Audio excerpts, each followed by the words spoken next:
လှချင်ဘာလို့ရမလဲဆိုအဝတ်စားလှလှလေးဝတ်စတိုင်ကြကြခေါင်းဖီးနော်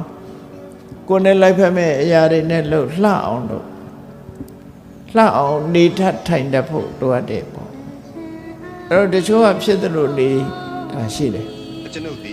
ရုံသွားပြီးရုံတက်ပြီးဆိုစတိုင်ကြကြတက်ဖို့လိုတယ်နှုတ်ဆိုရင် boss ကတောင်းရောဝတ်လာတဲ့ဆိုရင်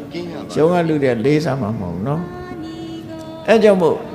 ဘာပဲဖြစ်ဖြစ် तू ကပြင်းပြင်းစင်စင်အလှပြင်ပြီးတော့နေထိုင်ရမယ်အဲ့ဒါဟာဆင်းလာခြင်းရဲ့အကြောင်းပဲချမ်းသာစွာ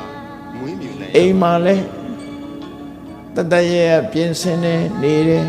စားတဲ့နေရာမှာလည်းပဲတတရဲ့တန်တန်ရှင်းရှင်းနေတယ်ပြင်းပြင်းစင်စင်ရှိတယ်ဆရာသမားအားကိုနေတဲ့ဝင်းချံလည်းပဲအမိုက်တဲ့ရိုက်တွေရှုပ်ထွေးမနေပဲနဲ့တစ်ပင်လေးတွေပန်းအိုးလေးတွေနဲ့လှလှပပနေတရားကျင့်ပုံများအား